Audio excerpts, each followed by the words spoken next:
Welcome to Supercool, the show about climate solutions that cut carbon, grow profits, and outperform the status quo. Each week, we talk with the innovators reshaping the modern world through breakthrough technologies, strategies, and business models. This is the rise of the low-carbon economy, a multi-trillion-dollar transformation already underway. I'm your host, Josh Dorfman. If you're enjoying Supercool, please subscribe or leave a review wherever you listen. And if you want to go deeper into next-gen climate solutions now scaling, check out our weekly newsletter. You can find it at getsuper.cool. Last week, we talked with David Roberts of Volt about the state of clean energy, and his insights into the rapidly falling prices of clean energy technologies, specifically solar and batteries, were fascinating. As he mentioned, if you project the cost curves another decade into the future, you get to trivially cheap energy, something humanity has never experienced, with a broad set of remarkable and exciting implications, not just for solving climate, but for building the sci-fi future. If you haven't heard it, I encourage you to check it out because it also serves as an excellent prelude to this week's show. One of the things Dave said was that if he were president, he would tell the people the grid is the future. Now, the people are often saying solving climate change is complex. But is it really? There's a growing consensus among those who've been thinking about it for a long time that solving climate change is actually pretty straightforward. You only have to do two things: generate loads and loads of clean energy from solar, wind, geothermal, hydro, nuclear, and then electrify everything. And by everything, we mean factories, EVs, AI data centers, induction stoves, heat pumps, water heaters. Plug it all into the grid and then power the grid with clean electricity. That's how you get to the zero carbon future. Not easy, of course, but understandable and actionable. But the thing is, no one wakes up in the morning and thinks, you know what my home could use today? Some more electrification. We don't think that way. We just go about our daily lives not thinking about it at all. Now, fortunately, what we are thinking about is how to upgrade our lifestyles, how to live as well as we possibly can. And the good news is that electric versions of the stuff we now have are far superior and only becoming more so over time. No, people aren't electrifying out of obligation or an awareness that doing it is the key to solving climate. They're doing it instead because the products are better. EVs are faster, more fun off the line, require less maintenance, cost less to power. Induction stoves boil water in under 2 minutes, deliver a far superior cooking experience, and wipe clean with a cloth. Heat pumps heat and cool your home with one system, use less energy, and maintain steadier, more comfortable temperatures year-round. These are upgrades. They deliver performance, precision, and cost savings, and consumers want them. But then comes the shock, the hurdle no one had any idea about. Their homes can't handle it, and they're not alone. Roughly 48 million U.S. homes today, out of 78 million, still run on outdated 100-amp service. Too limited for EVs, heat pumps, or smart appliances. And that's nearly 2/3 of the market held back by infrastructure built for a different era. The challenge is the electrical panel itself is outdated.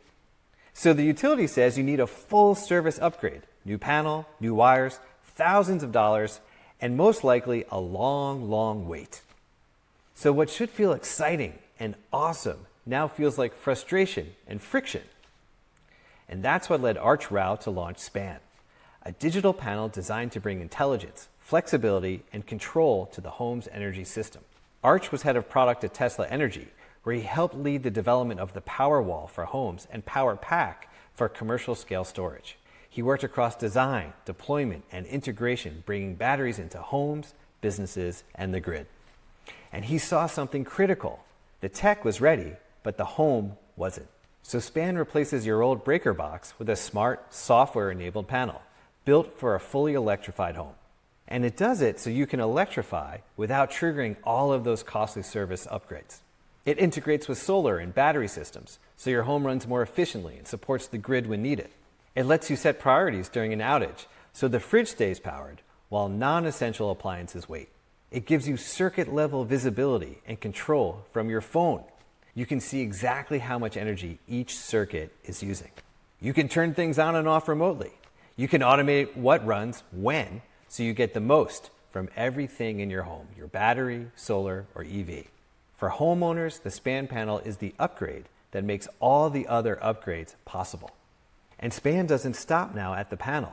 The company recently introduced something new, SPAN Edge, a device installed at the home's meter. It gives utilities not just visibility, but real-time control over home energy usage with customer permission and financial incentives to match. It also gives utilities the autonomy to manage neighborhood-level demand dynamically. SPAN Edge is the upgrade utilities can deploy proactively, so homes are ready for electrification the moment customers want it, without the costly service upgrades or long delays. Together, SPAN's products make it possible to scale a low-carbon future using the grid we already have. Smarter, not bigger. Here's my conversation with Arch.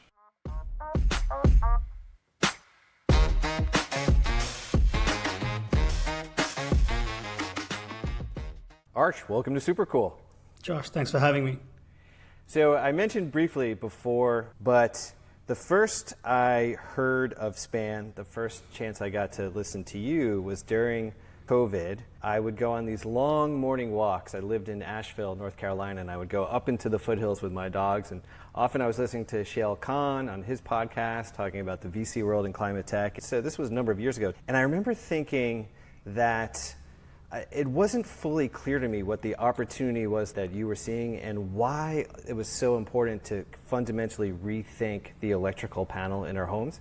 You clearly saw something, I know based on your experience and where you'd been, Tesla and other places, that you saw the future very clearly in a moment when I don't think a lot of us did, and a lot of us still don't see it as clear as you do. So let's start there. Take us back to the formation of SPAN, what you were seeing, and as much as what you were seeing, how did you arrive at that awareness and vision for what the future was going to look like? Boy, the conversation with Shail feels like it was ages ago now. In some ways it was. The core premise for SPAN has always been trying to find ways to increase the utilization of all of the existing infrastructure that we have and to increase the velocity at which we are electrifying our everyday lives. At a 30,000 foot level, there are sort of three major levers for decarbonization. We have to electrify transportation, we have to electrify our built environment, and we have to electrify our industrial processes. One of those three has come a long way. Transportation electrification has seen, obviously, a pretty meaningful uptake in the last 10 to 15 years, and I got to have a first or second row seat at Tesla watching that happen. That was pretty formative for me, if you will. Industrial electrification requires a lot more validation of science still, and there are some exceptional companies working on things like developing solutions for electrolysis to make hydrogen to be used in, say, steel manufacturing. I think those are still some years away, but over a third of all emissions that we produce, anthropogenic emissions, come from the built environment. It's how we cook our food, how we heat our spaces and our water, and somewhat by extension, the vehicles we drive and where we charge them. And that, to me, is a problem that was not really being addressed at scale. We have appliances that allow customers the options to switch from gas to electric. You can choose to have an induction cooktop, you can choose to have a heat pump electric water heater, but what's not often spoken about, or at least wasn't as widely spoken about a few years ago, was the infrastructure upgrades required if you were to upgrade all of your appliances from gas to electric. And that to me seemed like an opportunity. So at its core, SPAN is a router for all things electrons. We are a digital power control system that helps us accelerate the transition from gas to electric while utilizing the existing infrastructure by nearly a factor of 2, improving the utilization of existing infrastructure. To maybe illustrate that point a little bit further, when you buy an EV charger today, 2 out of 3 homes in the US are likely to face a service upgrade, which means the power conductors that bring electrons from the utility grid to your home need to be upgraded from 100 amps to maybe 150 amps or 200 amps. That is a very expensive system upgrade and, quite frankly, an unnecessary system upgrade. And the reason the historical or the incumbent solution has been to increase the power line capacity is because you have an analog electrical world. You have to assume that all of your appliances could, in theory, come on at the same time and have a pipe large enough to power them simultaneously. And very simply put, SPAN has solved that by saying, look, I can be at the natural intersection point of power from the grid, all the appliances in your home, be it sources like solar or batteries or EVs, or sinks like your EV charger, your HVAC system, your water heater, and we can control it in real time. That, I think, was the aha moment for me about 7 years ago. Your technologies, now your suite of technologies, they're an enabling system. No one wakes up in the morning and says, you know what I really need? I need a digital electrical panel. I need to upgrade. Like, that's not what someone thinks. Someone thinks, I want solar, I want a heat pump, I want an EV, I want a second EV, right? And then it's like, oh, there is this bottleneck here that's going to stop me from getting the future I want. And the utility is thinking, man, I would like to sell a lot more power to these homes that want to electrify. But like, that's got issues surrounding it too. And SPAN now fits in the middle. And so, first question, am I thinking about that correctly? And then two, how do you assess your market when it's kind of contingent on all these other things scaling up that makes your product really important? I don't think we're going to live in a world where people wake up and think about digital electrical panels anytime in the near future. But that said, I think you hit the nail on the head. It's that people care about functionality and people care about economics. You think about having a functionally comparable car, and at some point, if it's electric or not should not matter to you. And you care about the economics of the car being, again, comparable to, let's say, a traditional car that you had. And I think companies like Tesla and Rivian and Lucid have started to break that barrier, right? Where it's no longer a compromise for you to buy an electric car. And that's kind of how I think we need to think about the adoption of electrification across everyday lives, right? An average consumer is not going to think about, I want to buy an induction cooktop or a heat pump because it's saving the environment. And I've liked your framing in the past of all of us being better off as lazy environmentalists, right? If it's a naturally compelling thing to do, because it gives me as a consumer a good experience and it's actually economically compelling, then I'm just going to do it, right? But the bottleneck historically has been the infrastructure. So in some ways, the vision has always been for me, how does SPAN become an indelible part of infrastructure? Well, first of all, that's a very unsexy thing to try to sell to a VC. So you have to sell the application, right? Like to say, I'm going to go and build digital infrastructure that is going to displace all of the existing models around analog infrastructure is just not a very compelling pitch. But that's always been the dream. How do we become a device that sits on the electric grid for the next 20, 30, 40 years, right? The tens of thousands of homes we're in right now are all going to be powered by SPAN, not for a couple of years. It's probably the life of that home ownership. That's always been the story, but we had to start with an application, and the application we started with, going back to that podcast with Shale from probably 5-6 years ago, was more and more customers are buying batteries. And I had, again, some role to play, a meaningful role to play in designing and deploying Powerwalls at Tesla. And that experience falls short because we had so many customers just discharging their battery during an off-grid event into their car. That's not what they bought the battery for. What if there was a simple control system that could say, I as a homeowner would like to prioritize my refrigerator and my air conditioning system before I prioritize my garage freezer and my EV charger. That was a sellable application, but the basis of that application was this core system infrastructure that we built, which as we've evolved over the last few years, has gone from being an energy management system to being a power control system. And that's what allows us to say we can do a lot more with our existing infrastructure with a lot less dollars spent. Okay, so we're going to unpack that because that takes us to Grid Edge and the products I thought was really interesting. The SPAN panel is behind the meter, that's in the customer's house, and then Green Edge is like on the meter and does a lot for the utility. But again, before we hit that, just a couple other things. So you're seeing uptake in batteries, you're coming from a battery world. Your whole background is so interesting, coming from academics and then starting companies, then being at Tesla. It seems like you were the right person at the right time to go build this company. But again, you're saying we see a world that's going to electrify. But homeowners aren't saying, man, I really want to electrify, just like you said. They might get an induction stovetop because what we're actually seeing is, that's actually a more pleasant way to cook, right? And they might get a heat pump because, it's actually going to cut my costs and my home feels more pleasant with an electric heat pump. Solar, same value prop. Storage, just like you're talking about. But homeowners aren't saying, I need to upgrade my panel. They have no idea. And then so along comes the shock that they're like, oh, wait a second, I can't actually do what I want to do. But before that shock is you seeing, hey, this is all going to happen. Not because it has to happen, like us in the climate world, we might say, like, oh my gosh, we got to double the grid and then double it again. And, we've had, Tim Holt from Siemens Energy on the show talking about it. We had David Roberts. Like, everyone who's on that side is like, geez, we got to do this thing. But you saw the demand. Like, you knew this was going to unfold. And then you said, okay, we're going to go sit and do this infrastructure. The whole conversation the country's having right now is we need more supply. The demand's spiking for AI. The demand now is spiking for electrification. Everybody wants this stuff. We got to go build more generation. And then I hear you saying, but do you guys realize we only use 42% of the energy that's on the grid on average at any given time? Like, can you help me make sense of that? Because that 42% really, I just had to sit with that. And it's so shocking to me, just that strange dichotomy, how to think about that. I'm painfully pragmatic about some of this stuff, in that I see this as being an organic continuum of technologies and solutions that consumers will adopt. And I think we want to build solutions that make it easier for consumers to make this transition. And I have, through this meandering journey in energy that I've had over the last 25 years, strongly held opinions about some of these things. So let's start with where we were, say, 25 years ago.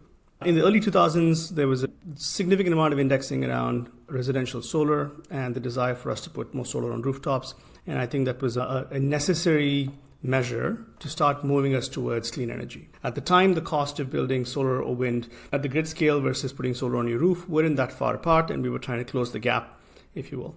Cost of building solar on the roof has come down, but not precipitously enough for it to be mainstream yet. We're still looking at 5-6% market penetration, if you will. For some time now, I've been on a soapbox rant about the fact that solar is not the right anchor product. What I mean by that is any amount of solar on people's rooftops does not displace the need for appliances powered by gas molecules. So at some point, you have to shift from how much clean energy can I generate to how do I actually consume more energy, electrons, built or generated in the most cost-effective way possible, right? Clean electrons. And that shift, I think, came from EV adoption. EVs were the single largest load that we had being added to a home in the 2010s, in the last decade. Until then, the largest load in your home was probably an air conditioning system and maybe a second refrigerator or a freezer, if you will. But suddenly your EV charger came in and said, hang on a second, I'm a 10 plus kilowatt load that has never existed in your home before. So we started moving in that direction, right? And now you've got a proliferation of heat pump HVAC systems, electric water heaters, and soon, and this is looking at not the 2020s, but the 2030s, I'm forecasting that all of us will have a high power compute on the very edge, right? So the adoption of EVs and heat pumps, etc., has been somewhat sporadic. And if you talk to a utility, they'll talk about the challenge of building to this sporadic load growth that's happening versus what is now happening with AI and compute, where you're going to see a more consistent and a steady drumbeat around adoption of compute, which is just another form of electric load. All that to say, this is happening more organically than like a top-down measure to say, hey, one must go and get heat pumps because it's better for the environment. Heat pump technology has gotten a lot better. Electric vehicle charging technology has gotten a lot better. There are more consumer options available right now, so we're all going out to get that. But the piece that we haven't fully started to solve is how do you not end up addressing this demand growth without having to build more poles, wires, and transformers? And that's where the opportunity is. To my earlier comment about the desire to build an infrastructure company as opposed to a product and technology company, the first 4 to 5 years of Span's existence was proving that this technology was viable. At the time, we were an R&D cost center, for lack of a better way of putting it. We were building a new product category, i.e. for smart panels.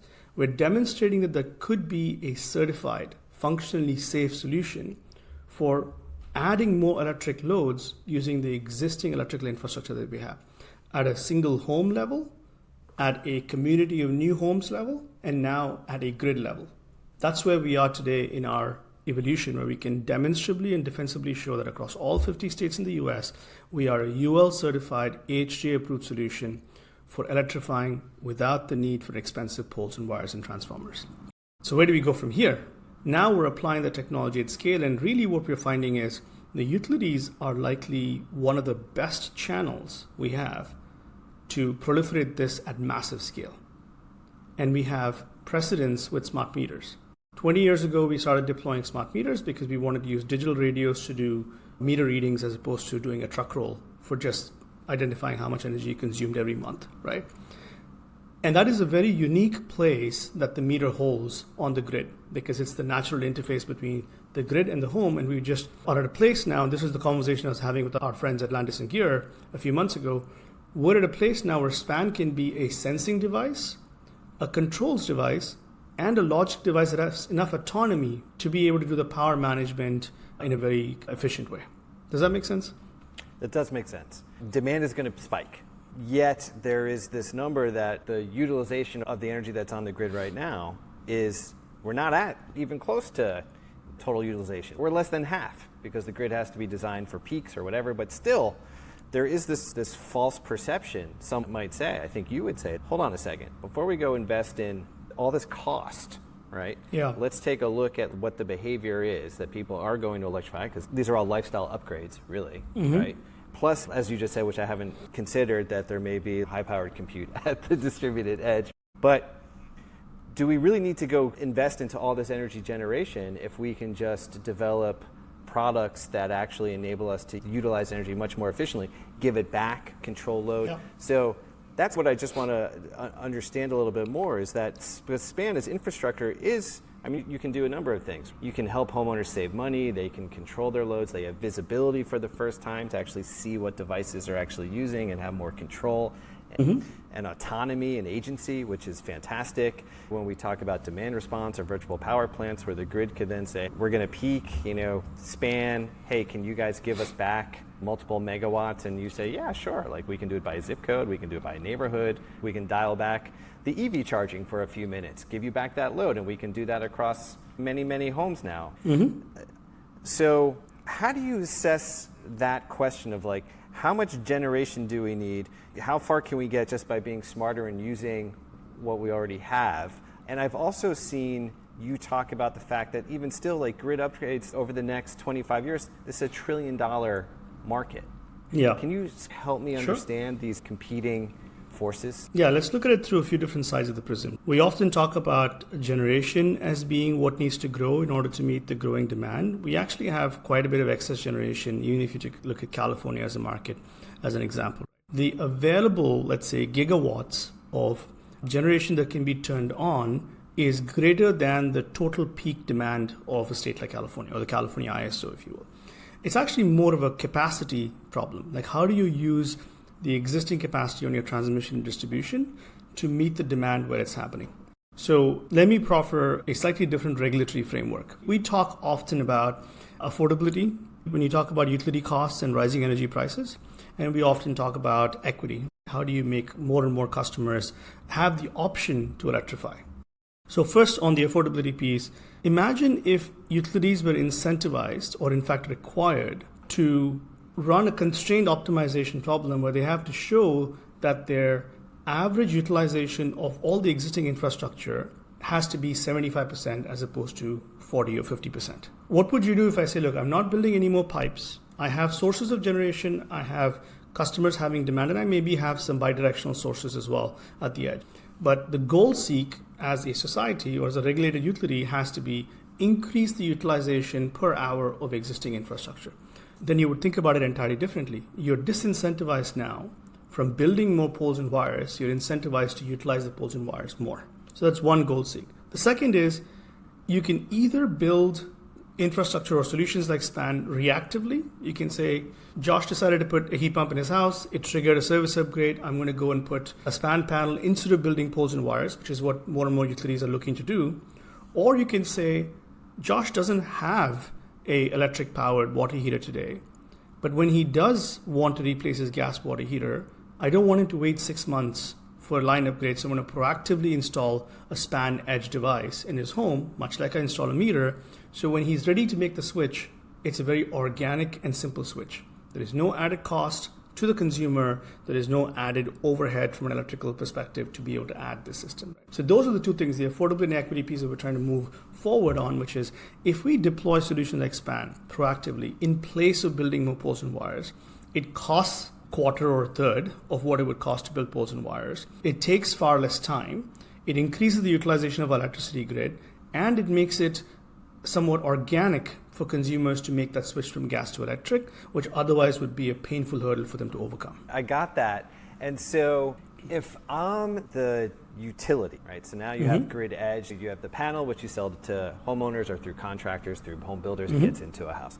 You have the grid edge product that sits at the meter, which you're partnering and selling into utilities. I would imagine across our 50 states, utilities are incentivized, not all in the same way for what they're trying to accomplish.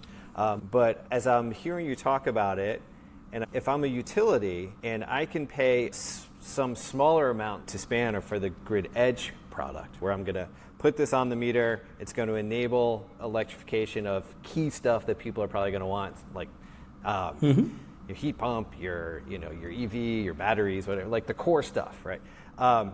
Then if I can do that proactively, not waiting for a consumer to go buy something and then I have to show up, it will actually cost me less, and then I can make more money because I can sell more energy, more electricity into that home. Is that how utilities are incentivized? Is that how they think about it? For the most part in the US, the utilities are incentivized. First and foremost, they are required to maintain a high degree of reliability on the grid, right? Their uptime requirements and their energy delivery requirements come first and foremost. Then, in terms of the economics of the business model, all the regulated utilities are incentivized based on a rate of return on the capital invested. And they have to justify why they're investing certain capital on certain projects versus others. In this case, what we're trying to do is, instead of being orthogonal to what is an established utility model, we want to partner with utilities. We're grafting to host. We're saying, here's a piece of technology that can be seen as a distribution asset, can be deployed as a rate-based asset, much like you would rate-base and install a transformer as a piece of equipment on your grid, and then you get this natural corollary benefit, like you mentioned, of increased kilowatt-hour consumption, which means your revenue goes up, and in fact you're pulling it forward, because a customer that requires an expensive, say, service upgrade in order to electrify is more likely to not electrify, is more likely to say, I'm just going to get a gas water heater, I can get it installed in my house tomorrow, I don't have to change anything in terms of the infrastructure to my home. Screw it.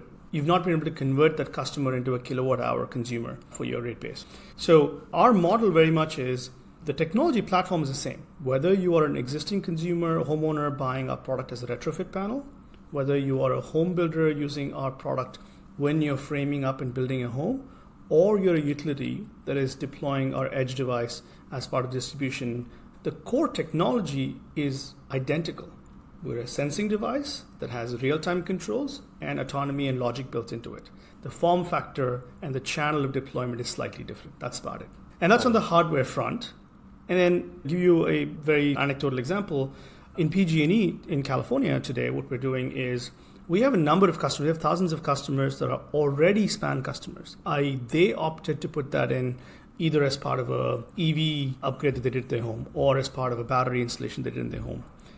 They are able to now use the SPAN app and software layer to participate in PG&E's SAVE program. We call it an improved version of a demand response program. We're using their existing loads and their existing SPAN panel, not yet the SPAN edge. They're able to enroll into programs where they can help PG&E balance the system load during peak hours in the summer. And they get compensated attractively for it.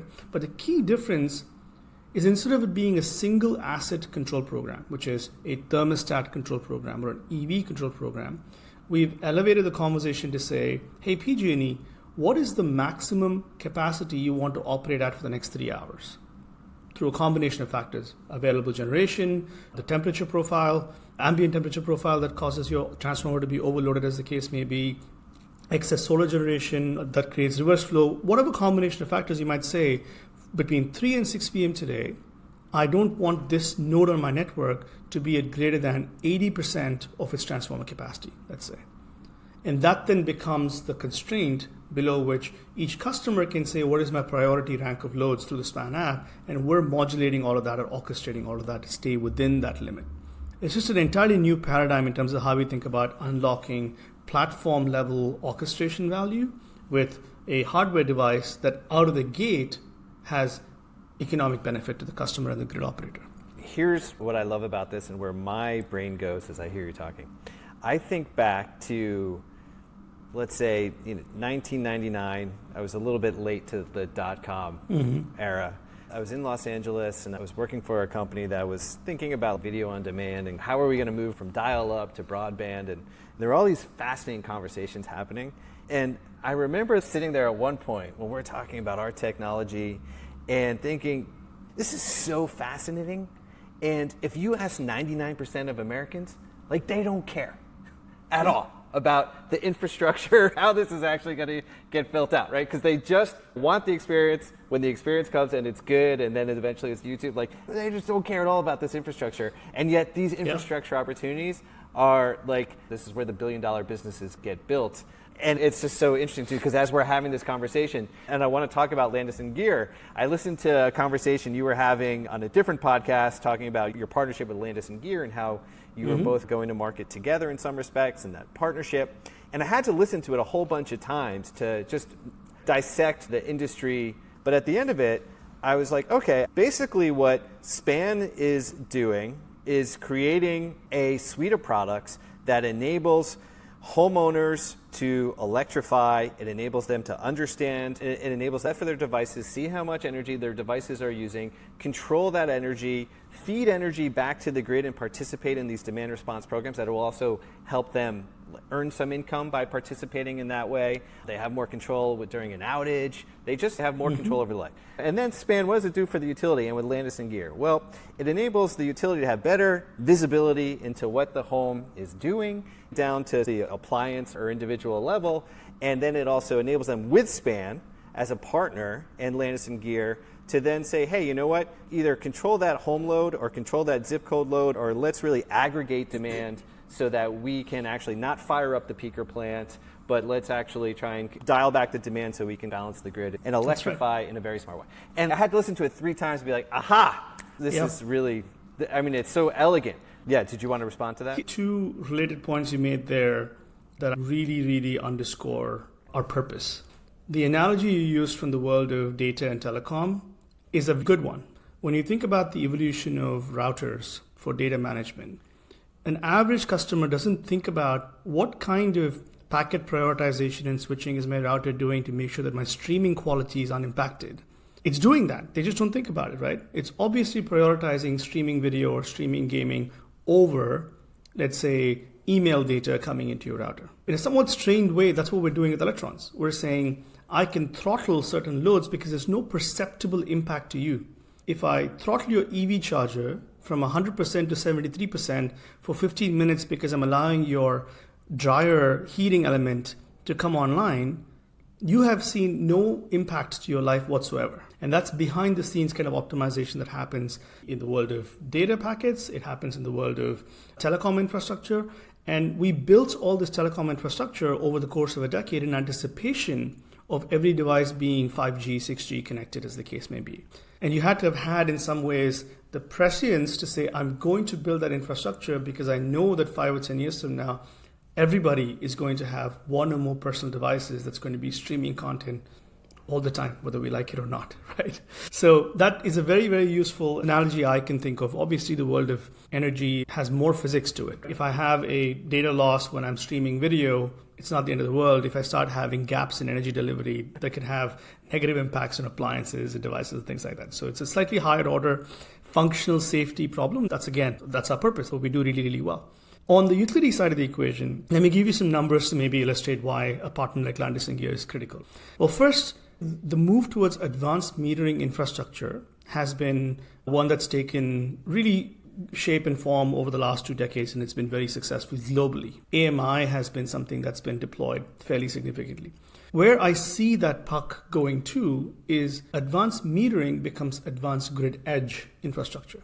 And that's driven by this core belief that sensing without controls is not valuable. All the data you provide to me is just data if I don't know how to use it to actually control some combination of things, sources and sinks. Controls without local intelligence is not scalable. If every decision I have to make has to be run back to a central controller, human or otherwise, that doesn't scale as a solution. It's just not fast enough, especially when you think about physics, the immediacy of having to manage a power flow. That's exactly what we're trying to do with advanced grid edge solutions like SPAN. I'm able to sense in real time what's happening with your solar production, what's happening with your battery discharge, what's happening with your EV charging, what's happening with your heat pump coming on, and I'm able to make a quick autonomous local decision in controlling them or throttling them in a way that doesn't impact customer experience, but at the same time maintains, sorry for getting a little technical here, the import and export limit to your home, right? The copper can only carry a certain amount of amperage at any given point in time. That's what we manage within.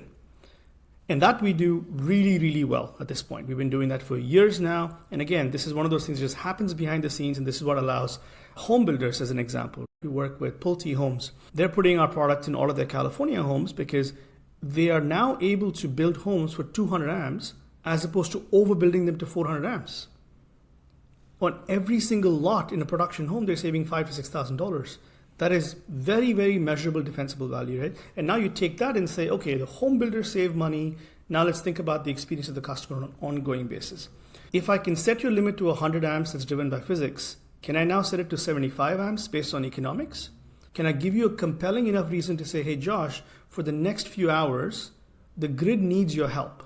I'm going to derate your service dynamically, virtually. I'm not actually going to change any of your wiring. I'm just going to dynamically throttle you down. And your home still operates the way it does. It's just that for a temporary period of time, you're providing value back to the grid, and it's done in a way that is intelligent and local. That's what we've solved. Yeah, I love that. Walk me through, if you would, the partnership with Landis+Gyr. I'm interested from the lens of a young company, let's say a startup, thinking through what is my opportunity? Can I go alone? Do I need corporate partners? How do I go make this happen? And just so you know where I'm coming from, quickly, before starting Supercool, I'd co-founded this company called Planted with two guys from SpaceX and made carbon negative building materials. The product, by the way. Thank you. Yeah. And so for us, the path to market became D.R. Horton, one of the other very large public home builders. And so it became clear that the go-to-market for us was either going to be hand-to-hand combat with hundreds, if not thousands, of small home builders, and that would be extremely difficult, very expensive, or we might have an opportunity to do this with a business that has just massive scale and reach, and still hard, but it enables perhaps a smoother path to market. So that's my frame, just as a startup, thinking through that dynamic. What were you seeing when you started to think about this partnership with Landis+Gyr? Candidly, I've been humbled too many times in my life to know that you can't just build a cool piece of technology and hope that you're going to get widespread adoption. Especially in the world of energy and infrastructure, there is a large and fairly entrenched ecosystem of players that do certain things incredibly well. Landis+Gyr is a century-old company, and they've been making and deploying meters for a few decades now. They have nearly 40% market share in the US in terms of the metering hardware they provide to the utilities, and by extension, the communications network and the meter data management software platform, if you will, that allows the utilities to bill. It's a perfect example of, I think, who are the right type of incumbents that are adjacent to us that we should partner with if our goal seek is not just building cool products, but actually seeing it deployed at massive scale. Landis has around 65 million meter endpoints around the country. They deploy around 2 to 2.5 million new meters every single year. Imagine if I could take a fraction of that and co-deploy SpanEdge. Even if it's only 2%, 3%, 4%, we're now deploying tens of thousands, if not hundreds of thousands of endpoints. And we're trying to create together with them the right economics for the utilities to say, if I'm already doing a truck roll because I'm upgrading the meter, can SPAN be a co-deployed solution in parts of the network that are congested, customers that want to electrify, or I want to encourage them to electrify using a model that exists today? That's the idea with a partner like Landis. Yeah. Until we get to scale, again, my team hears me talk about this all the time. I want us to get to 10 million homes. And in some ways that seems absurd, right? We're in tens of thousands of homes right now. So it's several orders of magnitude to get there. But if you look at it right to left, it's not that insane. There are 122 million meter endpoints in the US alone. There are about 78 million single family homes. The rest are multifamily and small commercial and all of that stuff. Out of the 78 million single family homes, about 48 million of them have a 100 amp service, which ostensibly will all need to be reconducted or upgrading the service if and when they electrify, which is more when than if. So that is in its simplest form our addressable opportunity. So I'm only talking about 10 million out of 48 million homes, not to mention 1.5 million new single family homes being built every single year. So that's how we're looking at scale. And that scale doesn't come by SPAN saying We will be a technology company, a services company, an installation company, a meter company. We have to find the right natural ecosystem partners there. That makes a ton of sense, and I appreciate you walking me through that. For the business lines that Span now operates in, what is the revenue model? So by and large today, it's a hardware revenue model, but increasingly, especially with the utility partnerships, we are moving to more of a services model that has a combination of hardware deployment and platform services, where we have revenue coming from grid services like the PG&E program that I described to you. And for new home construction and existing homes, it's still mainly focused around hardware, but without oversharing here, we have a really cool set of features that I can offer to you as a homeowner. So if I was able to, for example, tell you, based on the abundance of data that we collect, that we can avoid an appliance from failing, would you be interested in paying something for it, right? And maybe that's not true for every homeowner, and that's okay. But for the subset of homeowners that want cellular connectivity and this sort of advanced appliance health monitoring or detection, we will have a consumer-facing service that will roll out in the near term as well. Can you elaborate on that a little bit? Just help me understand. Is that being predictive to saying, hey, you're going to have something that you might want to take a look at and upgrade? Is that what you mean? Energy consumption data is largely boring time series data. When there are anomalies in that data, you can actually find them fairly quickly, and you can start to learn what type of anomalies correspond to what type of failures. So to give you a specific illustrative example, in the fleet of homes that we have today, we can detect when your air conditioning compressor is becoming less and less efficient, or how it's doing relative to your neighbor's compressor or the world of compressors that we see, air conditioning compressors that we see, because the power profile is actually fairly easy to understand and read. And now we have that data. We generate about 20 billion data points a day. We have 1 second resolution data for every circuit in all the homes we're installed in that we're ingesting and trying to make sense of. And we're making a whole lot of sense of it now.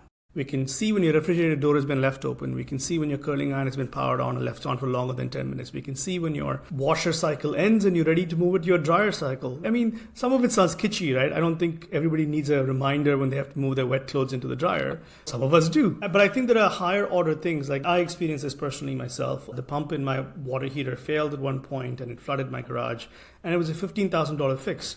Because it wasn't the cost of the appliance, it was all the other damage that it cost and the insurance hassle of having to replace the sheetrock in my garage wall. Like, would I be willing to pay a few bucks a month to pre-detect that potentially and avoid that? That's directionally where we're starting to head with the data that we have.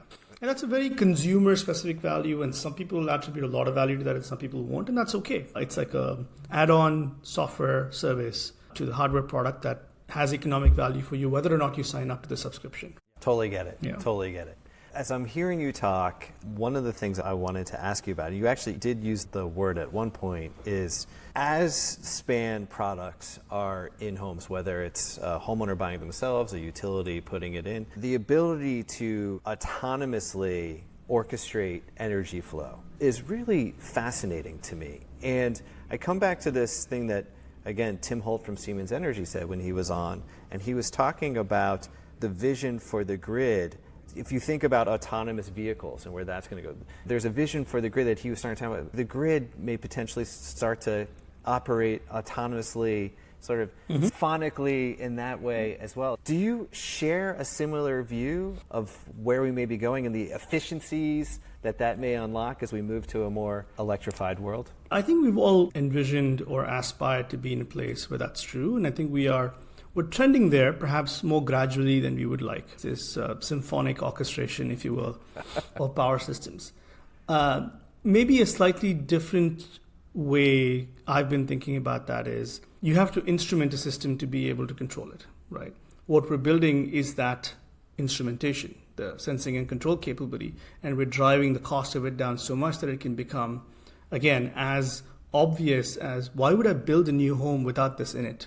Why would I remodel my home without putting a span device in? It's a no-brainer for me to put this in because it saves me money up front and it has all this longitudinal value. And that's kind of what I was going to get to is you really have to think about not just what can it do for me today, what can it do as the most persistent gateway you can imagine in your home. There is no other device that is literally embedded in your walls and can be a digital gateway for the next 30 years. Except your panel. And that's the place we're trying to hold for span.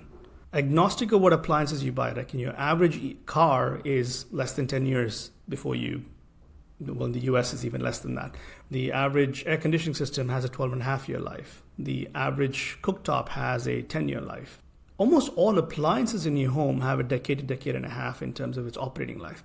Whereas the panel, which is where we're embedding a very capable quad-core gateway with Wi-Fi, cellular, Bluetooth, interoperability with devices, etc., we're going to have that persistence as a gateway in your home for the next 20, 30 years. So if you look at it in that longitudinal sense, I think there's a ton of value to be had in terms of symphonic orchestration of energy or having a meaningful role to play in your life. What that triggers for me, Arch, is the kind of dual-fold challenge that a company like Span has from a marketing sales point of view. Because it's both marketing on the features and benefits and outcomes of the product itself, and it's educating on the category. Because I don't think homeowners, I mean, I certainly know for myself, we're crazy. We buy homes and sell homes way too much. But homeowners, probably most homeowners, aren't thinking, I'm buying this home, I'm going to stay in it for the next 30 years. I just don't think that's the culture that we live in anymore. And so a homeowner isn't necessarily thinking, yeah, I'm going to buy this digital electrical panel because this is going to set me up for the next 2-3 decades. That's right. They're just not. A utility will, though, right? And so that's where I could see and I don't know that it was an evolution of thinking or it was just the next step in the market building, the business relationships, but I can see why with Span Edge and a product for utilities, suddenly this is just a massive unlock where it's like, I don't actually have to wait for a customer to decide they want this stuff. These guys, the utilities, like the evidence is now crystal clear, like where the world is moving. This is how we actually get scale because we actually don't have to go educate these guys on the category, right? They already know they got a problem. And they understand it. Understand it better than most. Yeah, that's right. At some point, I'll show you a roadmap slide that I had from the first year of having started Span that had utilities out there. Of course, it's taken us a couple of years longer than I would like for us to get there, but that roadmap hasn't changed materially. But you're right about consumers, educating consumers. I think the long and short of it is, and embarrassingly, we also did some market research to arrive at the same thing. What do customers care about? They want to save money, and they want to make money, and they want to have a really good customer experience. That's really it. The science of this is not that complicated. So we want to build product that have day zero economics. By buying a product, especially if it's a considered purchase, right? It's not like buying a digital product like that gives you instant gratification, like buying a movie on Prime Video is very different than saying, here's a home improvement decision I'm making. That has to have value immediately, and then the potential to have value over time that keeps you engaged as a customer. That's how we are approaching the class of products we're building and the channels through which we're selling it. So as a homeowner, if you are faced with an expensive service upgrade, Span provides a service upgrade alternative that is cheaper, better, faster than the present day solution. So we've saved you money, in some cases tens of thousands of dollars for a single homeowner. Same with the home builder, same with the utility. Avoided cost values day one, day zero, day one. Then it's the ongoing make money value proposition. Can I help you participate in a grid service and generate some incremental value? You're not going to retire off of it, right? But at the same time, people like the idea of a technology that they own, like the same rationale for why EV charging programs are successful in some areas is because customers are saying, okay, I'm okay with you throttling my EV and paying me $5 or $10 a month in terms of credit to it. That's the make money value proposition. And then there's a longitudinal save money. Even if you don't live in the home for 30 years, if you're in the home for 10 years, for those 10 years, if I can avoid appliance failures, or better yet, I can partner with one of our insurance partners and bring down the cost of your insurance because Span can help you detect or early detect appliance failures, that's another value proposition, right? So it comes down to that save money, make money, save me more money type of continuum, if you will, all while doing that with a CX that is intuitive, simple, and compelling to use. I get that. And I would also get if I were going house hunting and I saw one house that was actually ready for all the electrification and one that was still analog, that might also influence my thinking. That would factor in. The first time we saw a Zillow ad that was advertising a home powered by Span was a pinch me moment. That was pretty cool. It's a good selling point, I think. That is awesome. The last question rattling around for me is the prevailing view is The key to the low carbon future, zero carbon, net zero, whatever word you want to use, is we have to electrify everything, and then we have to do renewables. Some renewable generation on the house, yes, that's key, but that's not the core value of what needs to happen. So renewables need to flow on, the generation needs to move toward renewables. My question for you then is just, how do you think about SPAN's impact through the lens of carbon? The first measure is the switch from gas to electric. So I kind of have this simple visualization that I've used in the past. There are 3 layers of transitions that we want to help customers go through. It's gas to electric to better time of use electric, which means where there is generation happening on the grid that is, let's say, clean energy. And then it's electric that is time of use to electric that is self-generated, where it makes economic sense, right? But the first step is the gas to electric piece. And then there is plenty of abundant generation now, increasingly, that's cost of 3 cents, 4 cents a kilowatt hour, solar and wind.